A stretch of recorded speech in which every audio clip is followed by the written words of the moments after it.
তো ভাই 6টায় বলে 8টায় একদম বেরিয়ে পড়েছিলাম আমরা ঝিকিমিকি প্যান্ডেল দেখতে। সরি গাইজ, সরস্বতী পুজোর প্যান্ডেল দেখতে, যেখানে প্রতিমাগুলো অসাধারণ হয়েছিল একদম পুরো। আর এখানটায় প্রতিবারই বার্ড থিম করে, যায় না কেন, যাই হোক। তারপরে এখানে কিছু মামনি এই ছবি টবি তুলছিল, কারা কি জানি। তারপরে দেখলাম ভাই আরে আমাদের দলেরই লোকজন সব, যাই হোক। তারপরে এখন ক্যাথবাজ মারছিলাম, এই যে আমাদের জামাই ছিল এখানটায়, আর আমরা ক্যাথ মারছিলাম। নাচবাজ করার পর একটু চলে গেছিলাম আর একটা মণ্ডপে, সেখানটাও বেশ ভালো প্যান্ডেল করেছিল। 4-5টা ভাই প্যান্ডেল হয়, অসাধারণ অসাধারণ, বেশ সুন্দর সুন্দর একদম ঠাকুর হয়, বেশ ঠাকুরগুলো ভালোভাবে সাজায়। তারপরে আরেকটা চলে গেছিলাম এখানটায়, বেশ 5-6টার মধ্যে আরেকটা, এখানটার ঠাকুরটাও আমার বেশ লেগেছিলো ভাই। তোমরা কমেন্ট করে জানাতে পারো কোন ঠাকুরটা তোমাদের বেশ লেগেছিলো।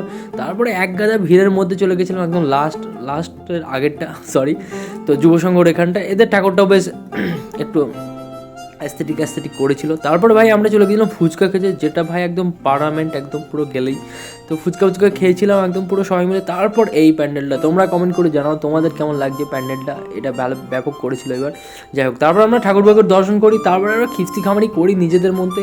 তোমরা জানিও বন্ধুর মধ্যে গেলে কোথাও ঝামেলা হয় নাকি, বা এরকম মজাই আর কি হয় নাকি। বাকি তোমরা চ্যানেলটা সাবস্ক্রাইব করতে পারো আর ভিডিওগুলো লাইক করতে পারো। বাকি ভাই আমরা সবাই ক্যাথ মারছিলাম ঠান্ডার মধ্যে। বাকি তোমরা চ্যানেলে সাবস্ক্রাইব করো ভাই।